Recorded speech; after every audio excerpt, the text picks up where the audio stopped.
Hey guys, Randall here from PRN, normally from Bragging Rights Precision. We've got Jim Miller here from Reloading Journey for PRN as well as my partner. And we have a great guest for you today, which is Dan Clausen from Inline Fabrication. He is the household name for anything to do with your mounts and accessories for your reloading accessories. So today we got a great program for you. We're going to do some giveaways. Dan's going to talk about some of his new products as well as his current products, and we're going to give you a heck of a good show. All right. What you got to say, Jim? Say, if you're ready, I don't have anything to say. If you're ready, we'll go ahead and bring Dan in. Let's get the man of the hour. Welcome, Dan. There he is. How you doing? Good. Excellent. All right. Well, Dan, you are the man of the hour. Tell us how you got started in the business.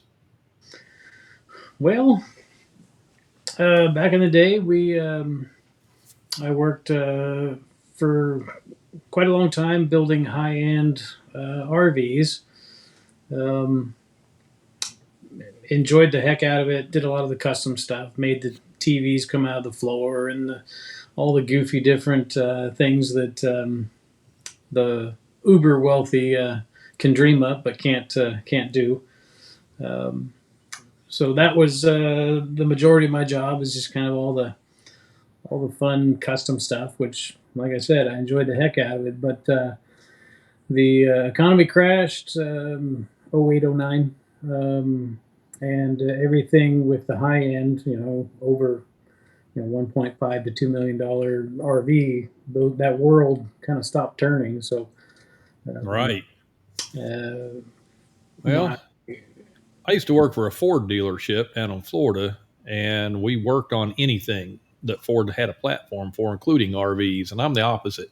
I can't say I miss it. well, there's a rewarding factor, of course, for creating something that didn't exist, the morning that you went into work. So, doing maintenance on vehicles and things like that is is something that I didn't, see as rewarding as just creating something, trying to figure out how to make something do something, whether you're using pneumatics or an actuator, et cetera, et cetera. So that was what I always enjoyed about that job. And then, like I said, yeah, the Wall Street crashed and things came to a stop. My wife and I just bought a house and just started a family, and it's like, holy smoke, she gets laid off. I stayed working, running a smaller skeleton crew, trying to plod along and then do what we could to stay afloat. But I had been shooting competitively for, a year or two prior to that. You still shoot competitive? No. It's kind of funny. You start a business tailoring to your hobby, and all of a sudden your hobby doesn't, you don't have enough time for your hobbies anymore sometimes. It is what it is, the mechanic's car runs the worst, the painter's house looks the worst, stuff like that. Yeah. So I do when I can. But also other things changed. Like I said, we started a family, so a little munchkin arrives, and you know how that goes. There all of a sudden the spare time that you did have is definitely shorter. So it has to be well spent. Absorb in different ways. Yes. So that was definitely part of it. So I kind of tailored off shooting there, and I had a couple buddies that I used to go with as well, and they kind of moved away or went into other things, and so you have this synergy with your buddies. You're out there competing, but you're also competing with your buddies, and you can give them shit, if they completely crap out or whatever, and so when you lose some of that too, a little bit of the luster comes off of it, and then just the speed of life takes over, and you have to concentrate on other things. But I still shoot quite a bit, but it's more just target practice, plinking, R&D on different rounds and things like that, calibers, and instead of the IDPA and the USPSA and all those, I've been kind of toying with the longer range stuff that I guess lower volume, higher accuracy, but. Oh, the cost of ammo right now, even to make it yourself, low volume's good. Yeah, that's Yeah, where and that's part of it. So if there was ever a time Yeah. to kind of nerd out on optics and try to really kind of zero in on something, this is it, because you're shooting a heck of a lot less in volume, yeah. and you're you're not as concentrated on speed, Right. or even competition. But it's 20, 30 other people. Um, I do kind of miss that. I enjoyed the competition. I enjoyed shooting fast, but there's not a lot of clubs in this area either. There's really only one, so that's kind of part of it too. But Yeah. without driving for an hour, so. But anyways, all that basically, I started reloading more because I was shooting more, and I kind of took over the closet in my wife's office. So I had a very, pretty small space. Um, the first press I picked up was a rock chucker. The second one I picked up was a Hornady lock and load AP progressive. And so I needed to make some parts to where I could do this in a smaller space, and or just more comfortable. So I started to make a couple parts here and there, and I documented how I did it on a private gun board out of Portland, Oregon, in case the guys there in that board had the same needs. And a guy hit me up and he says, "Hey, I would love to have one of those. I'd love to make one of those. I just don't have the equipment, to make something like that. Can you make me one?" I'm like, sure. So I made him one and sent it up to Portland, and then I got a request from his buddy down in Phoenix, and then boom, boom, boom, boom, boom. And the next thing you know, I'm making 5, 8, 10 of these, shipping a week, whatever, which was great because I would make them and I would go to my normal job. And when Jennifer was home, she was laid off, of course, so she would ship them out. And so we were able to kind of supplement our income, which was cut in half. That's awesome. Very poor timing, but we were able to supplement that, and that worked out pretty good. And then I, I'm a kind of a creative individual, so that kind of takes over, and so I started to build more and more gear for what I liked, not paying attention to what anybody else needed, just kind of what I needed for small space. And 15 years later, here we are. Your amazing products definitely shows your creativity, and we are all on the benefactory side of that. Well, and that's cool that you were able to take something you liked. You talked about, coming up with new ideas and stuff and make it your own and do something that you enjoy doing and do it for yourself rather than doing it for someone else. That's cool. That's Precisely. cool. Yeah. Absolutely. And I know that time a lot of people were looking for something new. Because that was a rough time. Yeah, it was. It was, and it lasted a long time.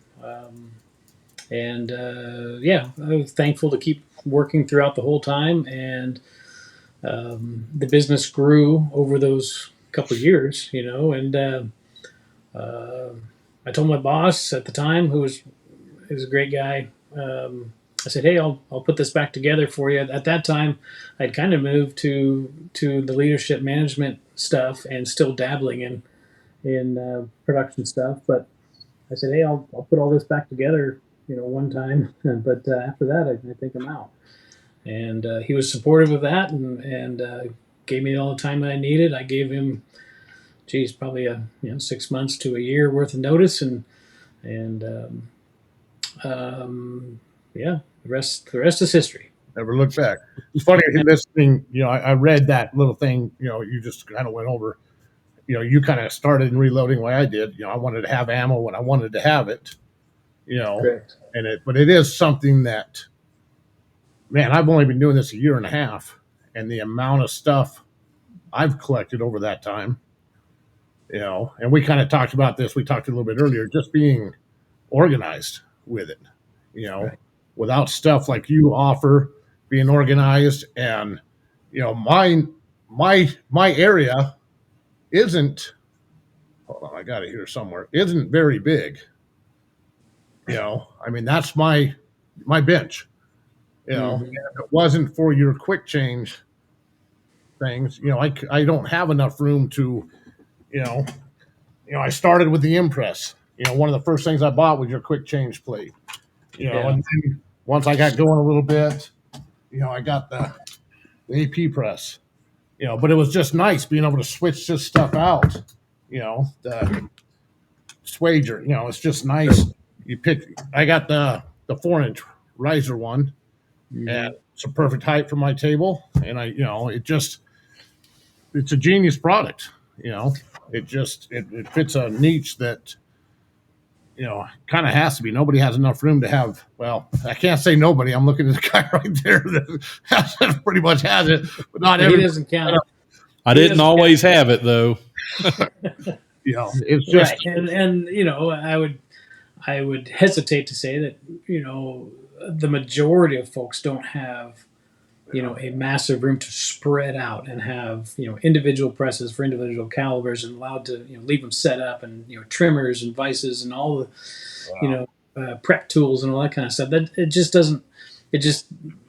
doesn't make any sense when it comes to maximizing your workspace. So, um, quick change came, I don't know, probably, I don't know, 4 years, something like that after we started, give or take, because, um, that's what I think that's just what was needed in the marketplace was the ability to hot swap stuff in just 20 seconds. And just you're not losing anything rigidity wise over a dedicated mount. So where's the negative, right?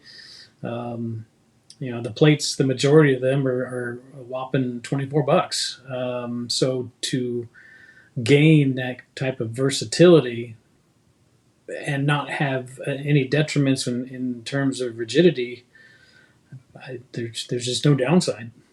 yeah. Yeah, and your prices, no matter what has happened in the economy, you have kept your prices remarkably low, in my opinion, especially because your quality is fantastic. There's zero issues with the quality and the stability of your products. Yeah, and that's it. It hasn't been easy, especially steel is a very can be a very volatile commodity, and then you have um, import steel and you have U.S. steel, and we've always tried to stick with U.S. steel. Well, with the alphabet crews of the government, looking at referring to the EPA and things like that. I mean, It's these hard. manufacturers are just cramped down so much on what they can emit, and everything else.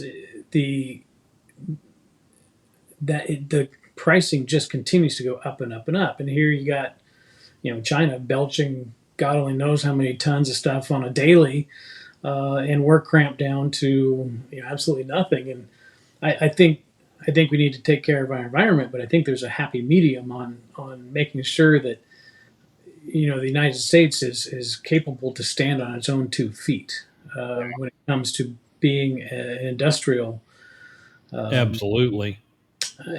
not superpower, but competitive. So And there's a we standing difference in the quality, and I'm sure as you owning a machine shop, you understand better than all of us between the steel from US and other countries like China. The quality is just not the same. it's night and day, and you can tell Yeah. when you bend it, cut into it, whatever you can tell.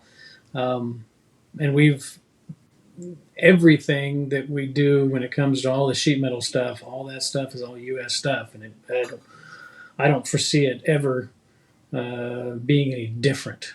Um, hopefully, all the U.S. steel companies can continue to thrive, and we can continue to build gear, and the United States can continue to service some of its own needs. Put it that way.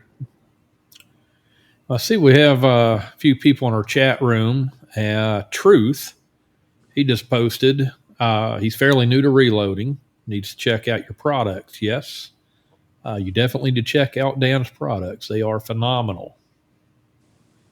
And it, like I showed, it just makes it that much easier to do it. The less time you have, just even with his, and Randall will show some of the stuff. He's got stuff for organizing wall mounts. The more you can organize this stuff, the more time you get to spend actually doing the reloading. I spent so much time when I was starting out before I started getting some of the organizing stuff. I'm looking for different dies or looking for this and looking for that, and I just I'd get an hour to reload, and I'm looking for stuff for 45 minutes, so I wind up with 15. Right. So whenever you're first starting out, it's the time to start build those good habits and start with good products like this, and it'll save you a lot of headache and problem. Yeah, that's gorgeous, Randall. Well, it's the same as anything else. Right?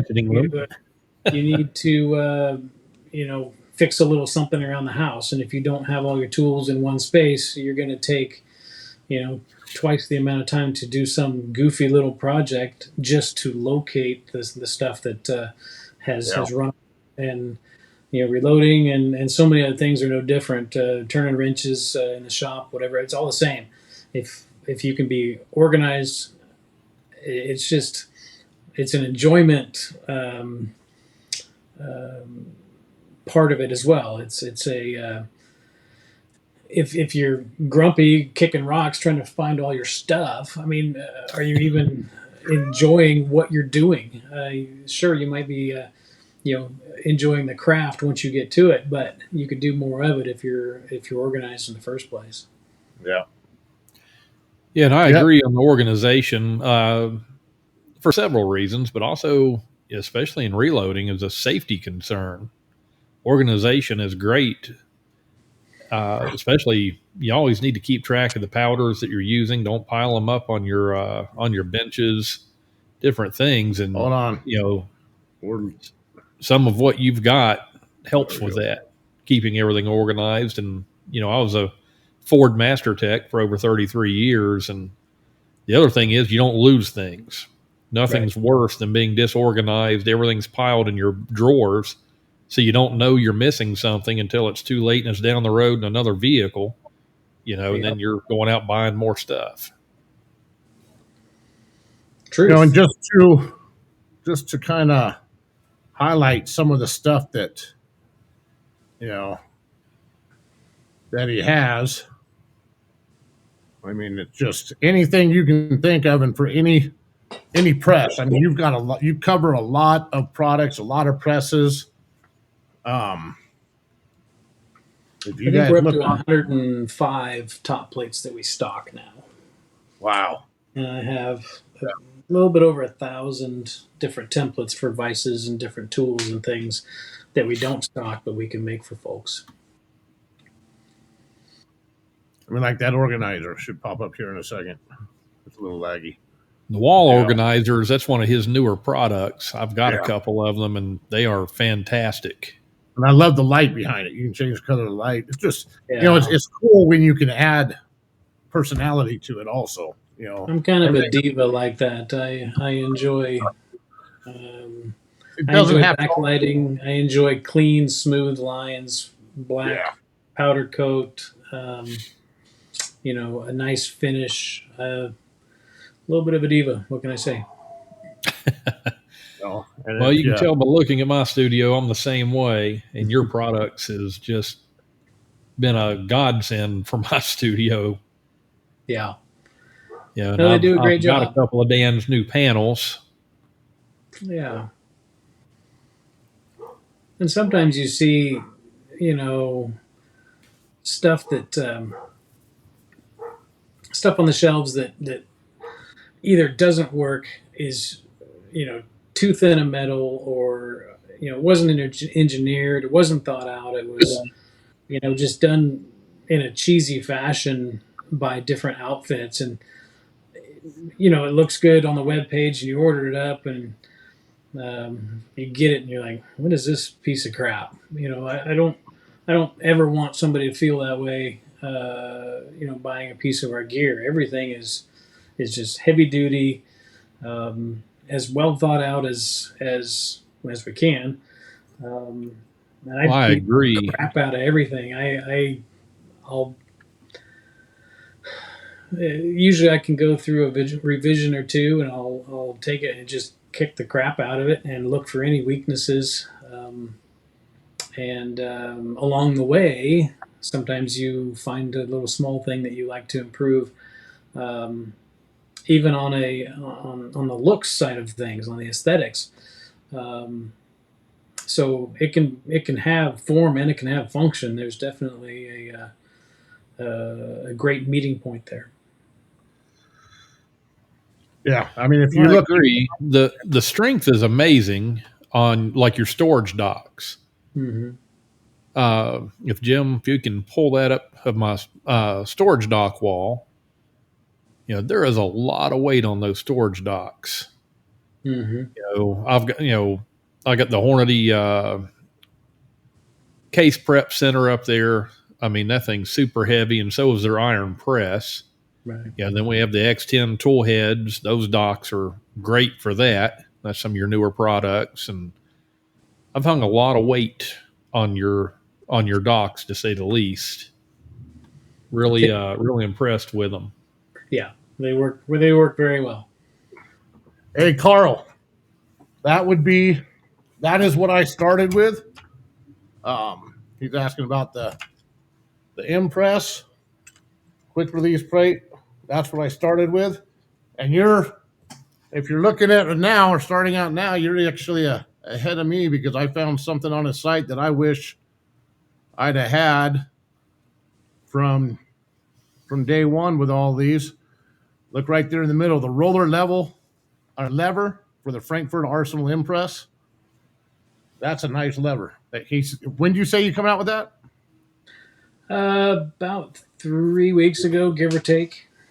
So that's definitely something I would look into if you're using the Impress. And right here, if you look on the right-hand side of the screen, is the Impress with one of the quick change mounts on it. Mm-hmm. Let me see if I can get a little closer up on that for you.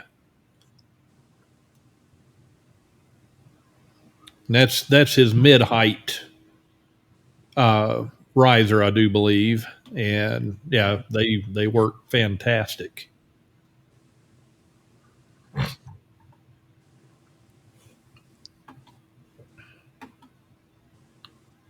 Well, who's ready for a giveaway? Let's do it. We've got some people in the chat now, and we're going to do the first giveaway. It's going to be an LED kit from Dan, and it's going to be for the press of your choice. So it's going to be a trivia question, guys. It ought to be really easy. So the first one to answer it in chat wins the LED kit. So here it is. In 1957, the AR-15 rifle was created as a civilian semi-automatic rifle. What does the AR stand for? That should be really easy.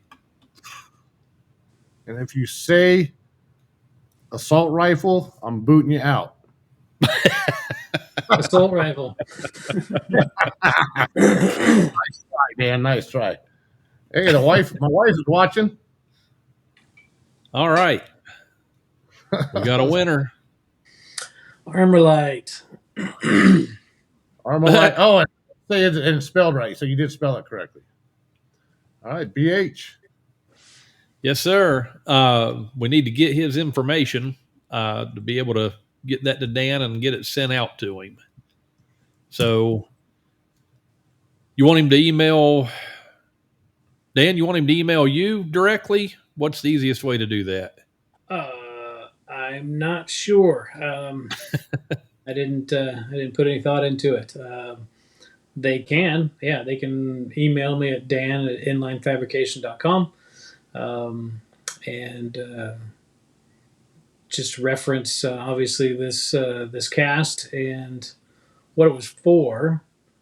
We'll authenticate that somehow. I'm not sure how. Yep. Well, we've got BH on there, so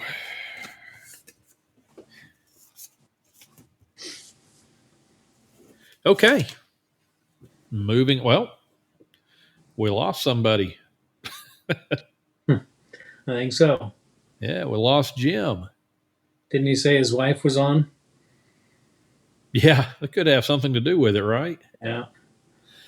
So, in your machine shop, do you do other things besides just your inline accessories? Not really. This industry is our focus. Pretty much, some small things here and there, of course, but Right. this is our focus. I didn't really have any interest of trying to be going too many different directions. You see that sometimes in different businesses where they lose focus of doing one thing well. Um, Well, you've and certainly done that. it usually doesn't work out. So until I'm happy that we're completely on cruise control and we've reached a saturation point where we can do other things, sure. But we continue to grow um, on a yearly basis, and really no complaints. We just because of the sheer amount of things that we can service on a quick change plate. I mean, geez, we've put kitchen utensils on them. Meat grinders, sausage makers, Oh, yeah. all kinds of tools for the garage. The Dremel little drill press. The little hobby drill press. I mean, Yeah, bicycle wheel truing stands. I mean, an amazing amount of different things that we have done. So we slowly, edge into those areas as folks say, hey, I could really use, a plate for this. And the beauty is you can have one in the reloading room and one in the garage and share yeah. the same plate on multiple units. So um, Yeah, because it's we nice. You do a ton of the pre-made plates for popular items, but then you also do the universal plates that people can pattern out and drill themselves. correct. And that's just awesome. And the exponential growth. Trust me, my bank account knows it because I spend a lot of money with you. Right. Well worth every penny, my friend. Well, we hope so. It's it's it's not easy, of course. Being in this industry.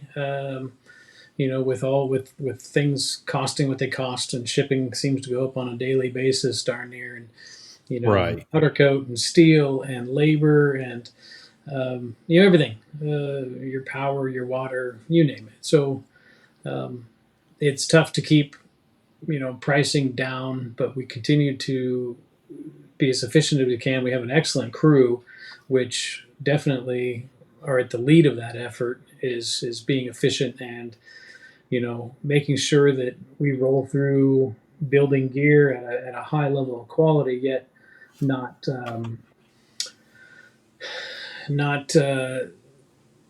lose anything in the transfer, right? So Right. we move a lot of gear. We have a heck of a fun time doing it. We have a great aura and a great shop life, if you will. We have the shipping side and we have the production side, and the amount of barbs and crap these guys flick at each other is amazing.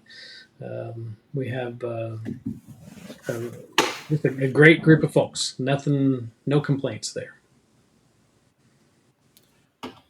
Yeah, I just got a text from Jim. He's having internet issues at their house, so Yeah. not sure if it was probably a area wide issue. Evidently, I was a little concerned with that myself. We have a red flag condition here in Oregon. We have extremely dry conditions, and now they're calling for a thunderstorm, which we had another one of a little issue last week, and we had like 18 different fires start up from lightning strikes. So nowadays, at the drop of a hat, the power company can kill your power if they think that winds or bad things are going to happen. So they don't have to warn you anything. They just cut the power, which of course cuts the internet and everything else. So hopefully we can continue on, but so far so good.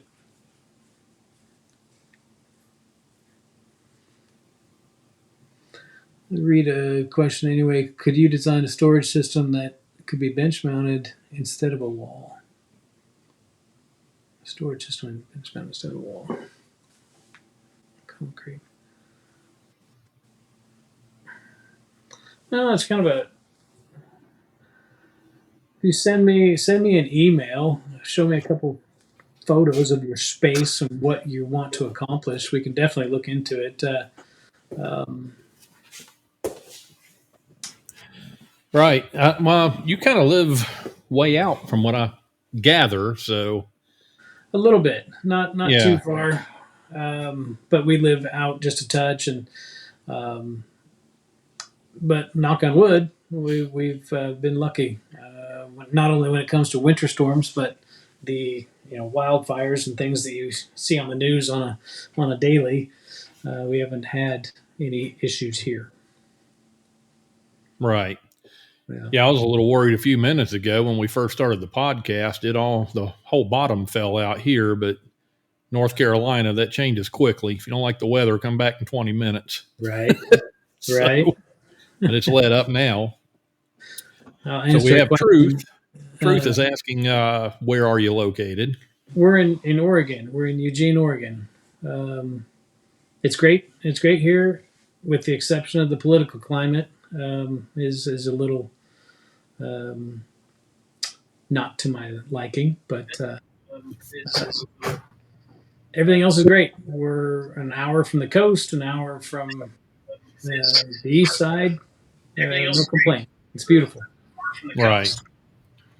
Well, welcome back, Jim. I made it. Potty break. B&H is asking, anyway, you could design a storage system that could be a bench top mounted instead of wall. I don't want to mess with drilling into concrete, but would like to use more vertical space behind the bench. Well, I mean, yeah, the inline rail, of course, is a good storage system. Or you can put a ledger, a 2x4, 2x6 ledger across, like the back behind your presses or any section of wall. You could use the edge mount style dock like that, of course, which your 2x4, 2x6 goes right here, and then you lock in and store your stuff. So this is a single. This one, actually, this style just came out a few weeks ago as well. And then we have doubles. Yeah, I've got one of your doubles. Right. The beauty part about that is if you put a ledger on your wall, ledger can be as long as you need it to be, but you gain the support of multiple studs as opposed to a small single dock. At best, you're going to hit one stud because the thing's only 4.5 inches wide. So these you can move wherever you want on that ledger, and move them down the road if you wish as well. But they're 3/16 super heavy duty. You can put just about anything on this guy. So we have another question. I wish someone would market a steel T-track system for your QR plates. T-track. So you really have to consider what you're going to use your bench space for, and whether putting, routing in T-tracks is going to be worth it. With quick change coming along and being able to swap out a ton of different items in one mount, it begins to the question needs to be asked is what else are you going to use your bench for? I mean, are you talking about big platforms, big pieces of equipment, stuff like that?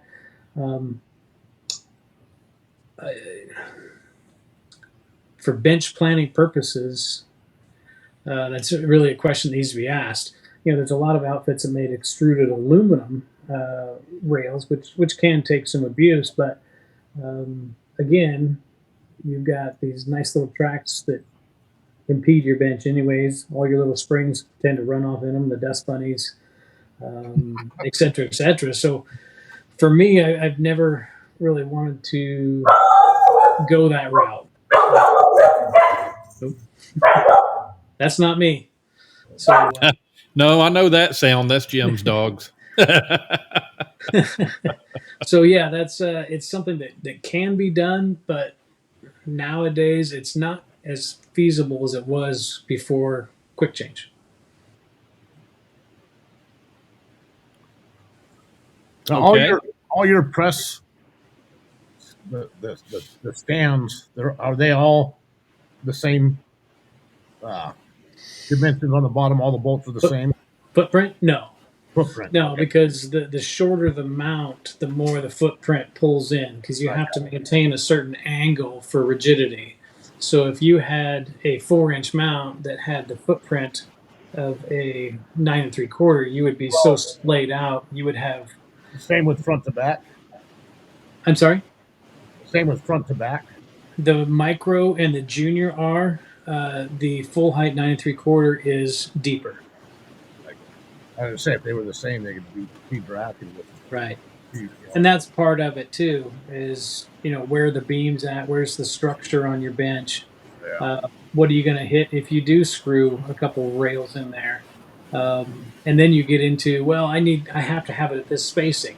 Okay, well that's fine, but we're going to have to make you an intermediate plate in order to lock both of those together. And of course that costs money. What do you see coming up? I mean, what are some of are you have any big things coming up? I don't know, just what's your idea for the future? Oh, there's always things on the horizon, of course, as different presses come out and different tools and prep tools and things like that. There's nothing too crazy on the horizon, just, of course, supporting our current lineup, Yeah. And things like that. But the inline panels were the most recent, larger item that's been rolling out, and people have been enjoying those. And then we made a conversion. If somebody has a Lyman mount, we made an inline conversion for that leg set. Those are on the website now. We did a couple different new rollers. We did a roller lever for the RCBS Bench Prime, which will be going live next week, which has always been a popular tool. It's a great tool. I use mine for 50 Action Express. It's a great priming system. It's just simple, it's easy, but a roller is advantageous on it, so we made one of those. Just supporting the new presses that come out and things like that. The Nexus has been a good one. Just continue to soldier on doing what we do. I don't. And the rain was just really heavy. Did you by chance mention the new plate for the Tipton gun press, 360 press? Yeah, we made a run of those, and they're currently at powder, and they'll be programmed to the website next week. Awesome. So, yeah, I will be one of your very first customers to make that purchase. Yeah, I'll hit you up with the number for that. Okay. We just did just programmed the Aero Products Rock Vise last night. As a quick change plate, which is a nice piece of equipment as well. Lots of little vices and accessory parts, plates coming nowadays. Awesome. Kind of rounding things out. So we got Carl again asking, what is the case feeder component feeder mirror assembly? No drill option. What does it do and how does it work? So the case feed mirror systems, they come with an articulating arm and a quarter 20 stud that you just drill a quarter-inch hole through the bowl of your feeder wherever you want and lock it down. So the no drill option is a phenolic block that has a slot milled in it and a couple set screws to where you can rotate that thing around the bowl of the case feeder or the bowl feeder and see what is absolutely the best angle. Maybe it'll save you from drilling an extra hole if you don't get it quite right. So that's the beauty of it. You can put it up there, move it around, take a look, move it a little more forward, backward, whatever, take a look, and then lock it down, which just tighten a couple set screws, which push into and just kind of clamp the bowl, and that's the difference. Nice. Yeah. Some people are paranoid, of course, of drilling into something. I don't. I give her hell. But there's definitely folks that don't want to drill into a nice new assembly. But so it makes sense to have both options. Okay. Yeah. B&H is asking, what is your most popular item? It's kind of a tough one, nowadays. Just I think quick change has definitely taken on and caught on in the marketplace, and it's kind of a no-brainer. So it almost has a life of its own. I would say that's that and the ergonomic style roller levers, I think, would be competing for first and second. Okay. Yeah, he says that I just had my wife climb up on the bench and count the cases. That's awesome. Now, do you make a poll for the wife? No. Maybe different podcast. Well, how about if we do a second giveaway? Everybody ready for that? Let's do it. So this one's going to be another trivia question, and this one is going to be for a 9 3/4 inch dedicated press mount. And it's going to be for the press of your choice. So what did Dan and his wife do for a full-time living before starting Inline Fabrication 15 years ago? And guys, here's a hint for a cheat. It's right on his website. So the first one that can answer that. And at the beginning of the podcast here. Yes. Yeah.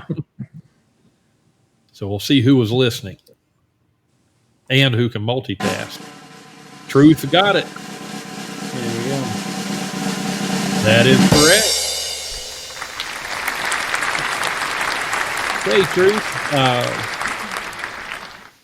You won it. Congratulations. And Dan, you want to repeat your email so he can go ahead and send you his information on that? Yeah, he can send me an email at Dan, D-A-N, at inlinefabrication.com. Awesome. Well, Truth, congratulations. Good job. So how long ago did you get into actual reloading to get you started in all this to come up with the need? Fat fingered it. Sorry, guys. We'll forgive you. Go to another screen here. Okay. It's all right. So how long ago did you get into reloading that you started feeling the need to create all this cool stuff that's turned into such a wonderful business? About going on around 16 years now. Okay. So about a year before you actually started the business then, basically. Okay. Yeah. Give or take, yeah. Yeah, it's amazing the circumstances that turns into things like this. And, you took the situation of the industry for RV and everything falling out and turned it into something far better. I'm sort of similar. I got hurt on the job and multiple surgeries and couldn't work as a tech anymore. And, I started turning into things from my reloading into just doing things out of my basement, and kind of started the same way. I'm nowhere near as big as you, but that day's going to come. But man, you've very blessed, my friend. You really are, and well deserving of it.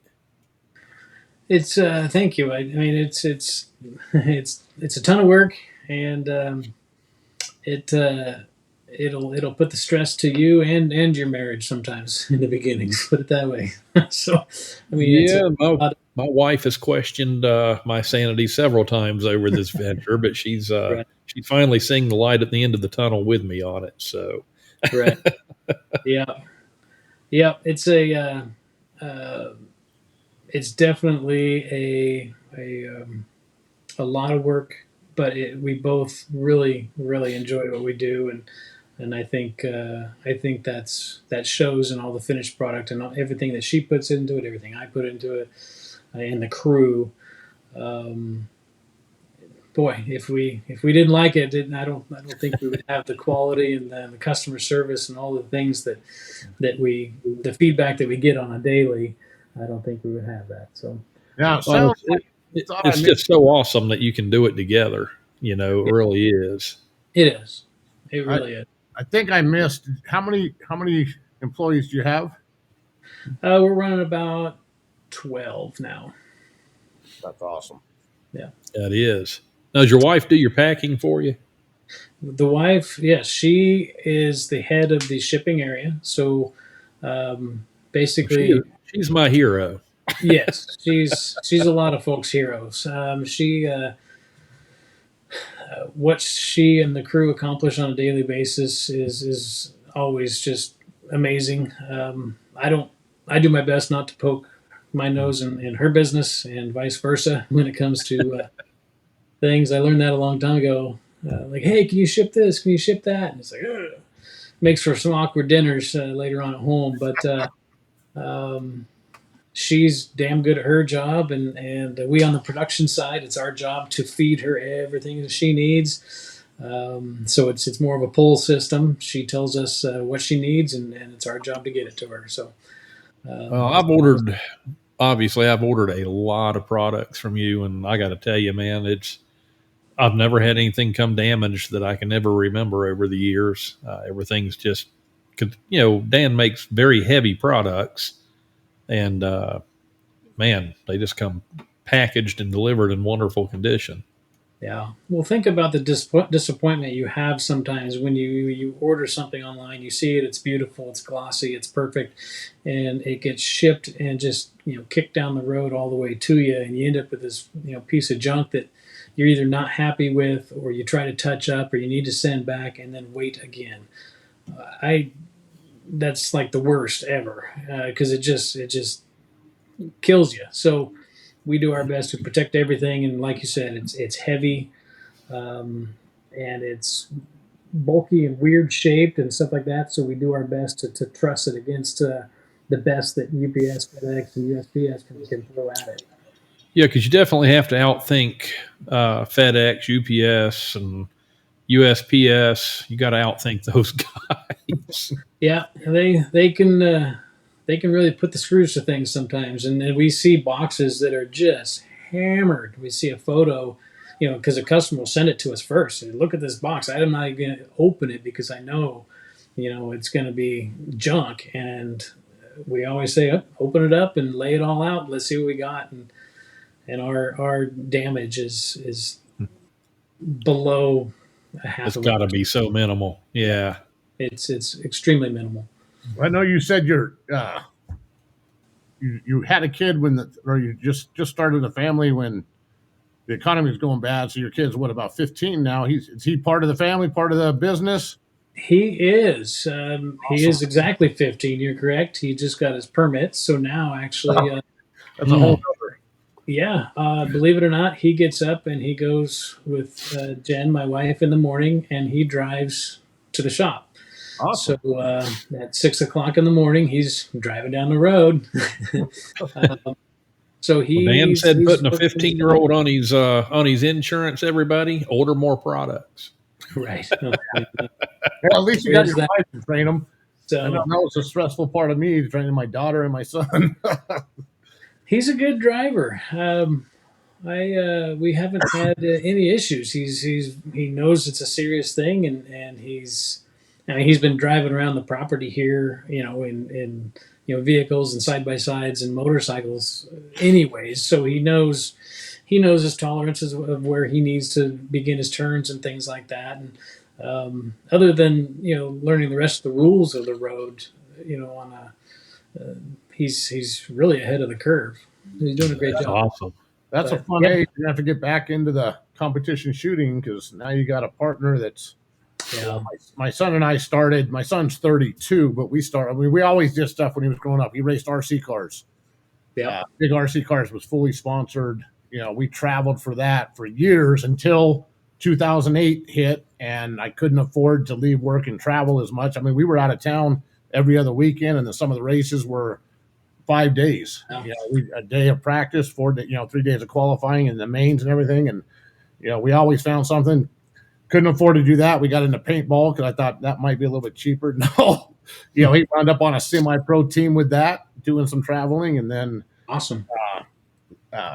He wound up going to the Navy. When he came back, he started this solar thing. We've been doing that together forever, and then we got into competition shooting last year in Florida, and it's just a blast. Anything you can do with your son and your kid is just makes it that much more fun to do it.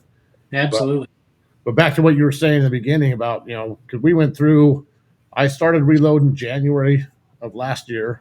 I got the X10 in March, and I loaded over 20,000 rounds on it, and we went through them all. We went through about 30,000 rounds in less than a year doing the competition shooting and practice and all that. And we're thinking about doing the long range stuff now too, because the round might be more expensive, but we'd go out and go through 500 to 1,000 rounds in practice, and then you go out long range shooting and you're going through 10 rounds, 20 rounds. Yeah, and the funny thing is for me, being a reloader, but then shooting competitively, you're always in this back and forth struggle of, do I pick my brass up or do I concentrate on the next stage, right? And it's like, oh, I don't want to leave it there. They're like little soldiers, right? You don't want to leave them in the field. So you're always conflicted there too on preparing for the next stage or pick up your little soldiers. So. I never picked up anything because I never knew what. And here in Vegas, it wasn't so much. There wasn't, it seemed like they kept it fairly clean at some of the places. But in Florida,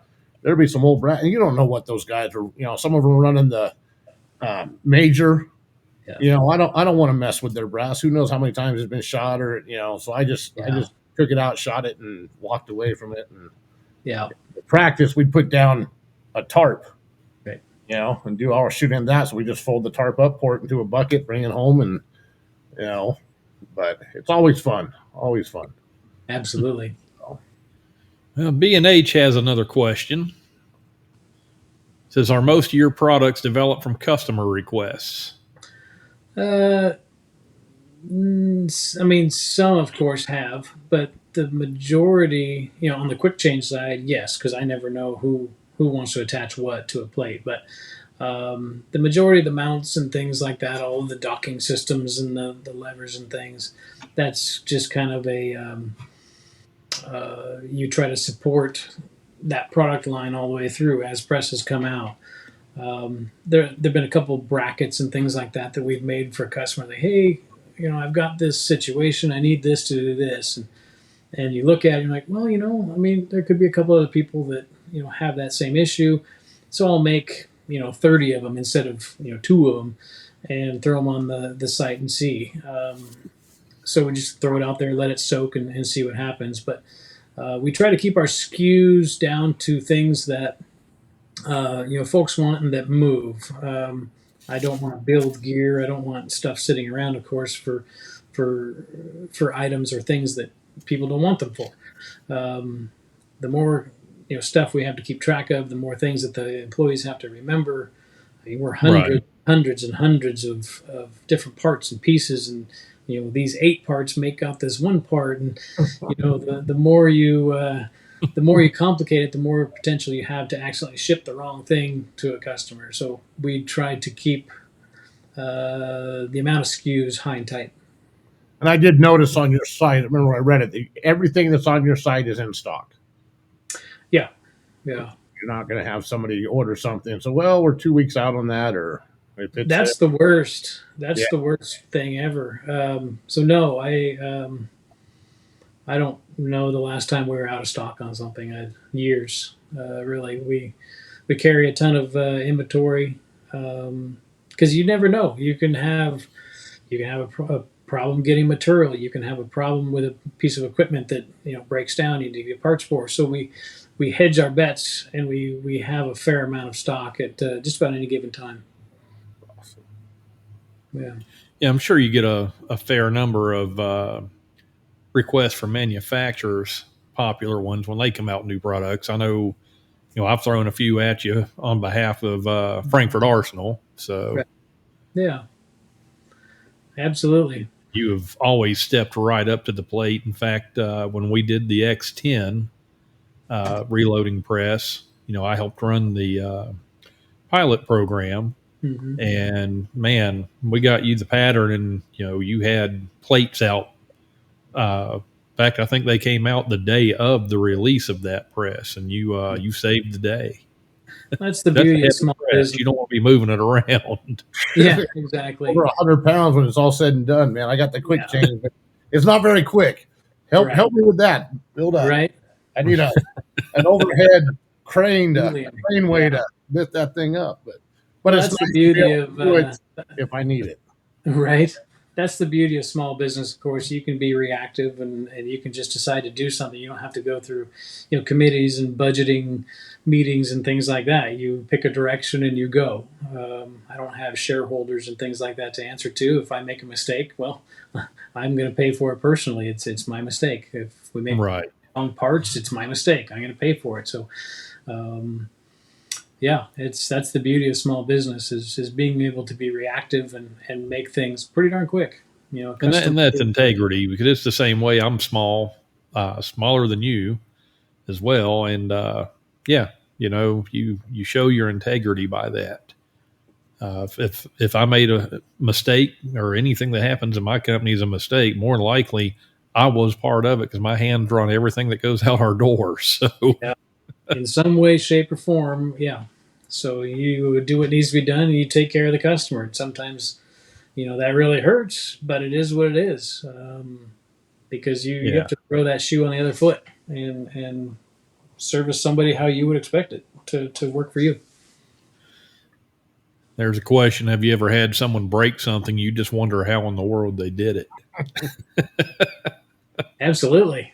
Yeah. Yeah. We've, yeah, there's been a If they couple. broke one of your products, I truly want to know how they did it, because that's Yeah. going to be one impressive story. Yeah. You look at something, you're like, how in the hell did you do that? I mean, did you run it over with your car? But yeah, it happens. There's some big dudes out there throwing levers, and Yeah, that's fact.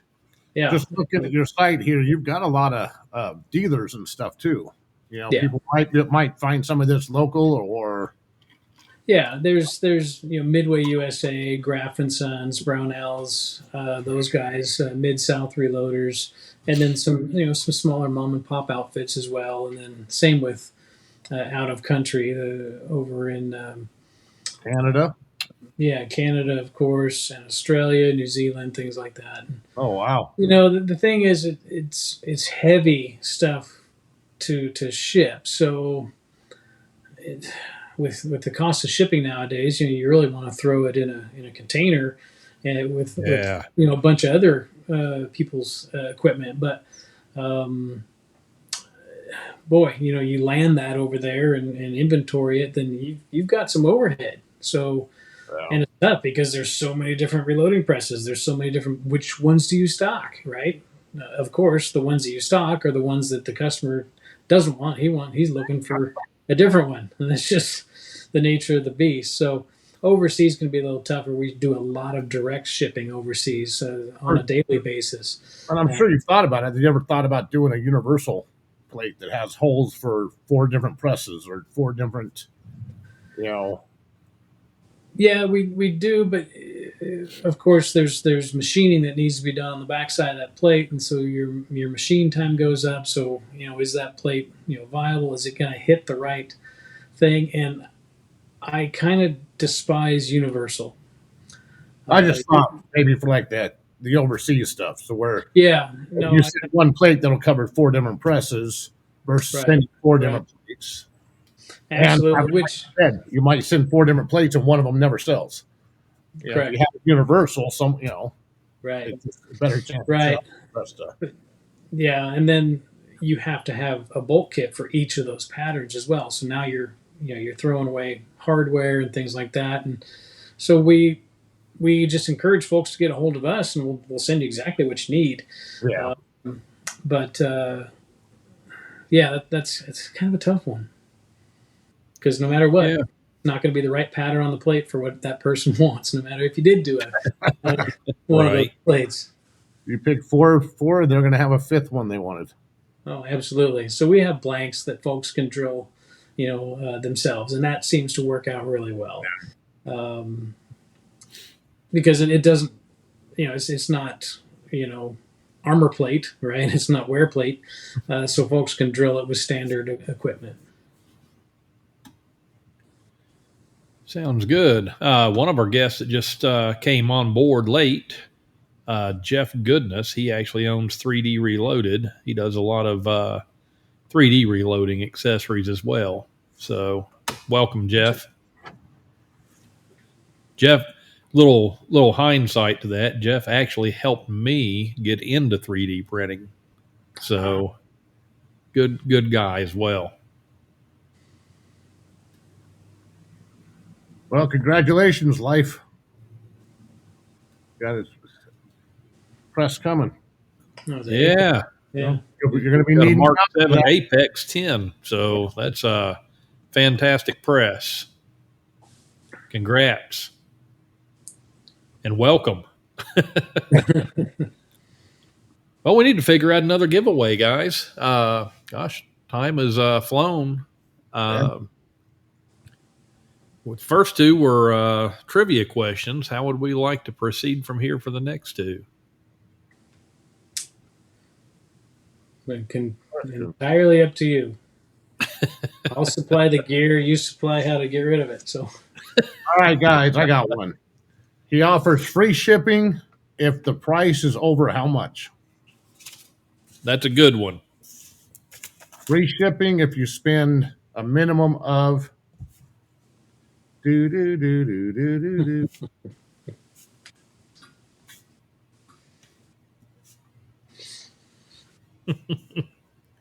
I know the answer. Do I win something? Oh, truth. Truth got it. Yep, he nailed it. Truth had the truth. Good job.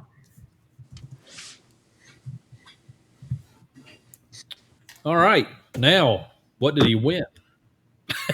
I guess we should have covered that part. Free shipping if you spend $250. No. Well, let's see what he won the first time. Oh, did Or Truth did he- already win? Or did he win? Wait a No, minute. I don't think so. Nope, he did not. So, Someone better be writing this shit down. yeah, no. Well, I'm looking at it I'm now. gonna roll So, back to the yeah. So, how about a LED lighting kit for the press of your choice? awesome. Congrats. Yeah, I'm trying to write it down as we go. It's hard for me to multitask.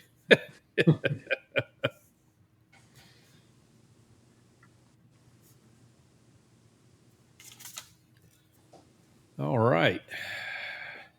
No, see, I thought he did win too. So hold on. Oh, he did? Ew. Yeah. What was the first one he bought? What was the other one he won? Let's scroll up, but I believe he won the 9 3/4 press. No, what was the question? What did Dan and his wife do for a full-time living? Oh, okay. Yep, that's right. He won the 9 3/4 dedicated. So yeah, he'll get the LED kit now. That saves you on shipping, Dan. Yeah. there we go. 2 prizes to one place. Yep. Win-win. Where we at, Jeff? You're about 5 minutes too late.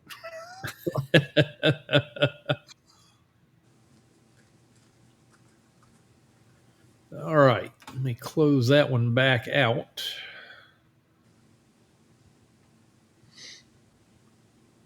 There we go. Sorry about that, Jim. Keep covering you up. We need to make that a little smaller. That's right. I'm ugly as shit, anyways. Should cover me up. I'm uglier.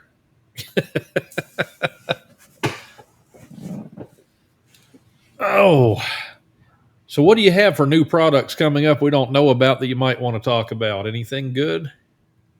We kind of touched on that a bit ago. Just basically supplemental stuff. Nothing too crazy, really. Just the supplemental stuff. Okay. Well, I got a question. Have you ever come up with a handle design for the X10 press? Oh, yeah. Kind of. It's, That one's a tricky one, and I understand. it is tricky. Actually, I'm sitting here looking at it. I'm on the second revision right now. I just got the blanks turned again. It's gonna be a little funky. The tooling to turn as fast as I need to turn is a little tough. But it's a working, living, breathing prototype. So Okay. just ugly as hell right now. Well, it don't have to be pretty. It has to work. Yeah. So yeah, it's there. It's just the geometry of that press and everything else is a little tricky. I wish you'd had that Impress one a year and a half ago.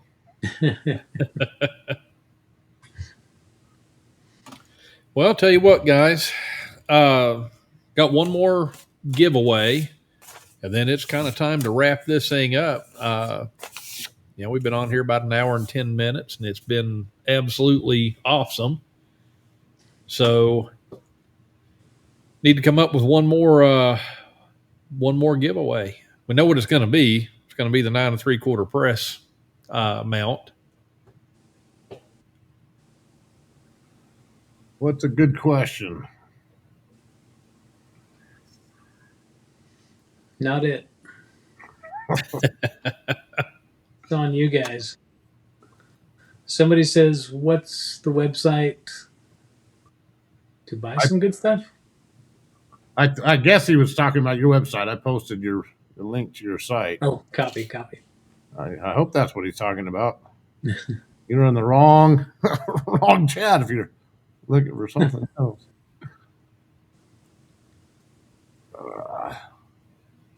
Got to be something here. Make it interesting.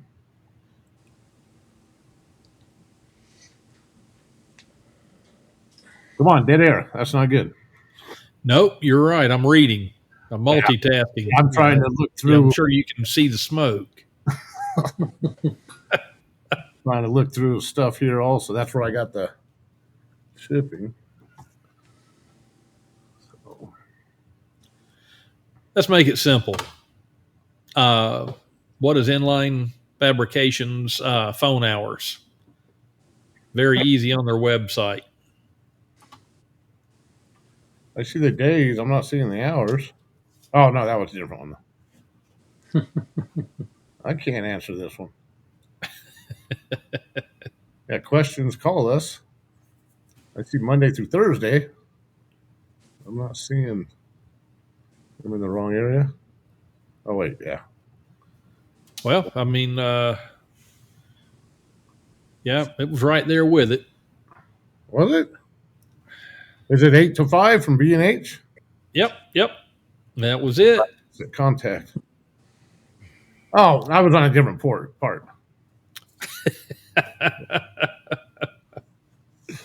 All right, good job, B&H. There we go. Good job. Okay. Well, man, we'd like to thank everybody for tuning in. Cannot thank Dan enough for the products that he makes and continue to do this for a million years to come for us all. Right. And, we're trying to build our podcast. We thank you to tune in. We're trying to grow this. So everybody keep an eye out for more podcasts, and maybe we can get Dan back another time as well. And, anytime he would like to premiere some new products, he's welcome on the show to do that as well. Get them out there to everybody. Yeah, thank you very much, Dan. Appreciate that. You bet. Absolutely. You guys take care and have a good one. You do the same. Everybody have a very blessed evening.